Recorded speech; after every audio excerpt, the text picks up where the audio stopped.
بسم الله الرحمن الرحيم خير الناس ما ينفع للناس أو كما قال عليه السلام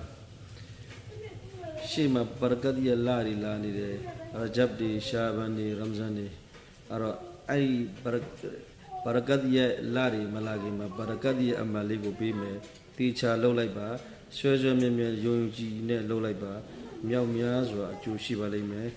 ချမ်းသာကြွားမှုရလိမ့်မယ်လူစည်းခါများပေါ်ပေါ်မြင်မြင်ရလိမ့်မယ်ရတဲ့လူစီမှာဘရကတ်ဖြစ်လိမ့်မယ်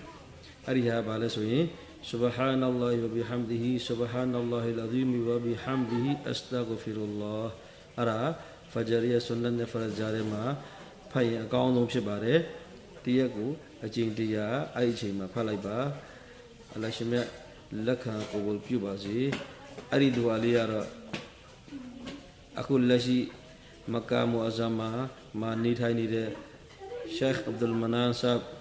မြန်မာပြည်ကိုကြွလာတဲ့အချိန်ပထမအဆုံးကြွလာတဲ့အချိန်ဒါလုံကျောင်းကိုလာတယ်2004ခုနှစ်လောက်ကထင်တယ်ပထမဆုံးအခေါက်မှာဘိုင်အဲ့ဒီယူခွင့်ရတယ်အဲ့ဒီအချိန်မှာဟာဇရတ်ကြီးအနေနဲ့ဒီအမတ်လေးကိုလည်းပေးခဲ့တာဖြစ်တယ်တခြားအမတ်တွေနဲ့ဒီအမတ်လေးကိုပေးခဲ့တာဖြစ်တယ်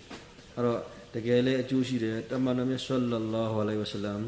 ကိုရိုင်းသင်ပေးခဲ့တဲ့ဒူအာလေးလည်းဖြစ်တယ်ဘရကတ်လည်းအယံဖြစ်ပါတယ်ဖတ်ဖြစ်အောင်လည်းဖတ်လိုက်ပါ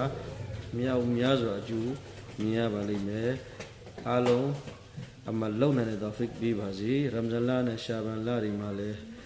ရဂျပ်လတွေရဂျပ်ရှာဘန်ရမ်ဇန်တွေမှာလည်းအလ္လာဟ်ရှင်မြတ်နှစ်သက်မှုကိုရှာဖွေနိုင်တဲ့တောဖစ်ပေးပါစေအစ္စလာမုအလိုင်ကွမ်ဝရဟ်မတုလ္လာဟီဝဘရကာတူဟူ